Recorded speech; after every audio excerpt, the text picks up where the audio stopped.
Section 5 of a series of lessons in Raja Yoga. A series of lessons in Raja Yoga by Yogi Ramacharaka. The second lesson, The Ego's Mental Tools, Part 3. And now back to the mental drill. After you have satisfied yourself that about everything that you are capable of thinking about is a not I thing, a tool and instrument for your use, you will ask, and now what is there left that should not be thrown in the not I collection? To this question we answer, the I itself. And when you demand a proof, we say, try to set aside the I for consideration. You may try from now until the passing away of infinities, and you will never be able to set aside the real I for consideration. You may think you can, but a little reflection will show you that you are merely setting aside some of your mental qualities or faculties. And in this process, what is the I doing? Simply setting aside and considering things. Can you not see that the I cannot be both the considerer and the thing considered, the examiner and the thing examined? Can the sun shine upon itself by its own light? You may consider the I of some other person, but it is your I that is considering. But you cannot, as an I, stand aside and see yourself as an I. Then what evidence have we that there is an I to us? This, that you are always conscious of being the considerer and the examiner, instead of the considered and the examined thing, and then you have the evidence of your consciousness. And what report does this consciousness give us? Simply this, and nothing more. I am. That is all that the I is conscious of, regarding its true self. I am, but that consciousness is worth all the rest, for the rest is but not I tools that the I may reach out and use. And so, at the final analysis, you will find that there is something that refuses to be set aside and examined by the I. And that something is the I itself, that I, eternal, unchangeable, that drop of the great spirit ocean, that spark from the sacred flame. Just as you find it impossible to imagine the I as dead, so will you find it impossible to set aside the I for consideration. All that comes to you is the testimony, I am. If you were able to set aside the I for consideration, who would be the one to consider it? Who could consider except the I itself? And if it be here, how could it be there? The I cannot be the not I, even in the wildest flights of the imagination. The imagination, with all its boasted freedom and power, confesses itself vanquished when asked to do this thing. Oh, students, may you be brought to a realization of what you are. May you soon awaken to the fact that you are sleeping gods, that you have within you the power of the universe, awaiting your word to manifest in action. Long ages have you toiled to get this far, and long must you travel before you reach even the first great temple, but you are now entering into the conscious stage of spiritual evolution. No longer will your eyes be closed as you walk the path. From now on you will begin to see clearer and clearer each step in the dawning light of consciousness. You are in touch with all of life, and the separation of your I from the great universal I is but apparent and temporary. We will tell you of these things in our third lesson, but before you can grasp that, you must develop the I consciousness within you. Do not lay aside this matter as one of no importance. Do not dismiss our weak explanation as being merely words, as so many are inclined to do. We are pointing out a great truth to you. Why not follow the leadings of the Spirit which even now, this moment while you read, is urging you to walk the path of attainment? Consider the teachings of this lesson and practice the mental drill until your mind has grasped its significance. And then let it sink deep down into your inner consciousness. Then will you be ready for the next lessons and those to follow. Practice this mental drill until you are fully assured of the reality of the I and the relativity of the not I in the mind. When you once grasp this truth, you will find that you will be able to use the mind with far greater power and effect, for you will recognize that it is your tool and instrument, fitted and intended to do your bidding. You will be able to master your moods and emotions when necessary, and will rise from the position of a slave to a master. Our words seem cheap and poor when we consider the greatness of the truth that we are endeavoring to convey by means of them.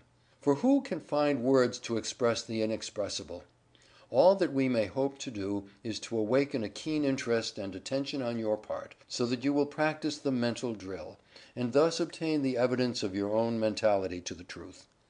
Truth is not truth to you until you have proven it in your own experience, and once so proven, you cannot be robbed of it, nor can it be argued away from you. You must realize that in every mental effort, you, the I, are behind it. You bid the mind to work, it obeys your will. You are the master and not the slave of your mind. You are the driver, not the driven. Shake yourself loose from the tyranny of the mind that has oppressed you for so long. Assert yourself and be free. We will help you in this direction during the course of these lessons, but you must first assert yourself as a master of your mind. Sign the mental declaration of independence from your moods, emotions, and uncontrolled thoughts, and assert your dominion over them. Enter into your kingdom, thou manifestation of the Spirit. While this lesson is intended primarily to bring clearly into your consciousness the fact that the I is a reality, separate and distinct from its mental tools, and while the control of the mental faculties by the will forms a part of some of the future lessons, still, we think that this is a good place to point out to you the advantages arising from a realization of the true nature of the I and the relative aspect of the mind. Many of us have supposed that our minds were the masters of ourselves, and we have allowed ourselves to be tormented and worried by thoughts running away with us, and presenting themselves at inopportune moments. The initiate is relieved from this annoyance, for he learns to assert his mastery over the different parts of the mind, and controls and regulates his mental processes, just as one would a fine piece of machinery. He is able to control his conscious thinking faculties, and direct their work to the best advantage, and he also learns how to pass on orders to the subconscious mental region, and bid it work for him while he sleeps, or even when he is using his conscious mind in other matters. These subjects will be considered by us in due time, during the course of lessons. In this connection, it may be interesting to read what Edward Carpenter says of the power of the individual to control his thought processes. In his book, From Adam's Peak to Eleplumta, in describing his experience while visiting a Hindu Gnani Yoga, he says, "And if we are unwilling to believe in this internal mastery over the body, we are perhaps almost equally unaccustomed to the idea of mastery over our own inner thoughts and feelings. That a man should be a prey to any thought that chances to take possession of his mind, is commonly among us assumed as unavoidable. It may be a matter of regret that he should be kept awake all night from anxiety as to the issue of a lawsuit on the morrow, but that he should have the power of determining whether to be kept awake or not seems an extravagant demand.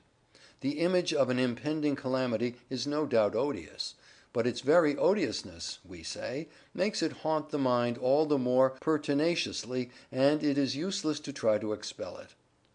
Yet this is an absurd position, for man, the heir of all the ages, hag-ridden by the flimsy creatures of his own brain.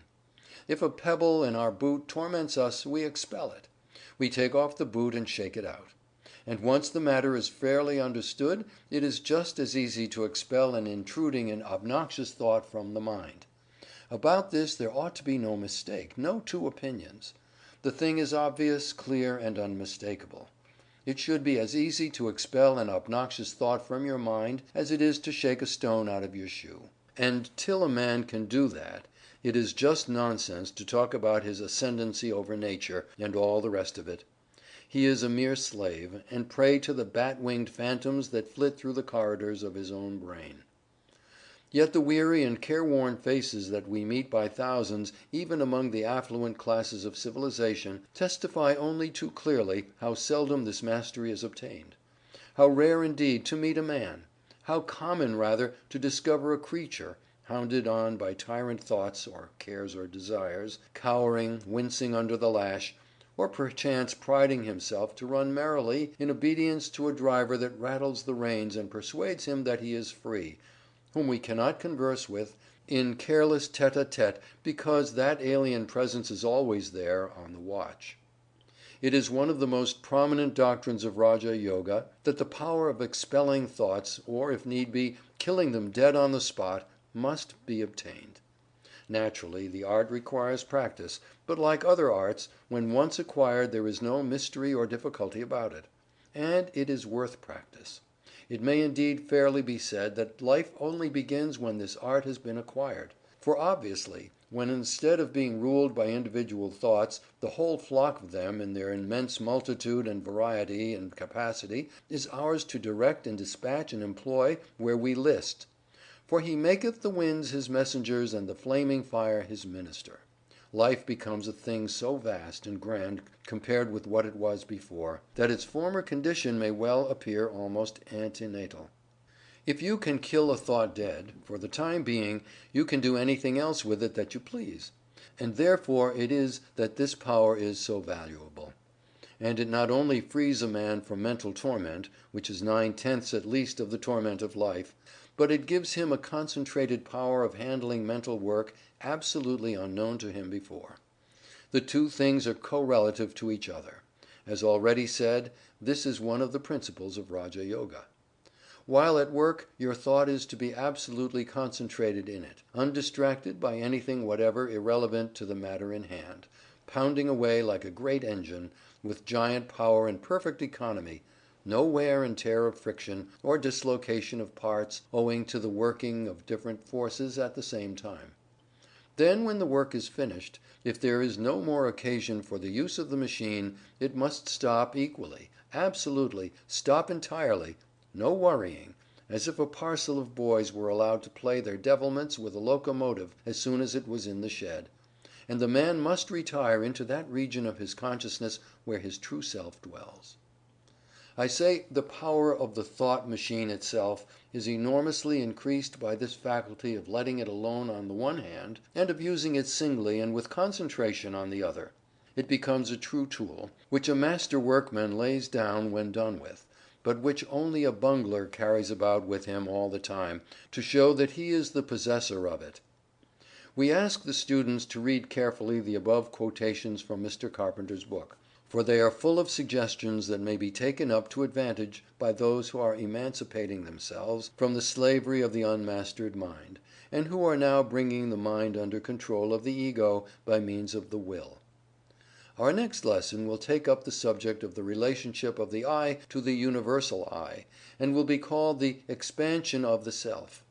It will deal with the subject not from a theoretical standpoint, but from the position of the teacher who is endeavoring to make his students actually aware in their consciousness of the truth of the proposition. In this course we are not trying to make our students past masters of theory, but are endeavoring to place them in a position whereby they may know for themselves and actually experience the things of which we teach.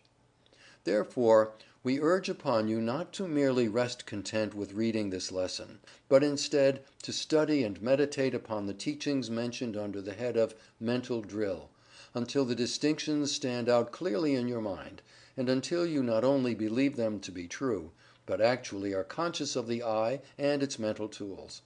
Have patience and perseverance. The task may be difficult, but the reward is great. To become conscious of the greatness, majesty, strength, and power of your real being is worth years of hard study. Do you not think so? Then study and practice hopefully, diligently, and earnestly. Peace be with you.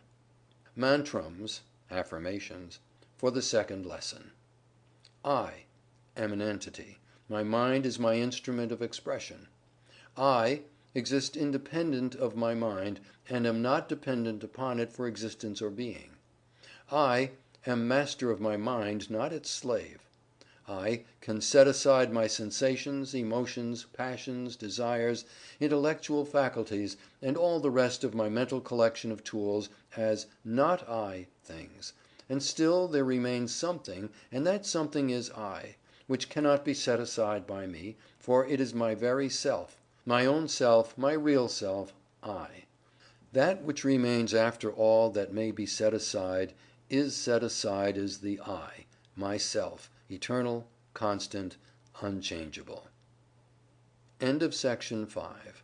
Recording by Lee Smalley.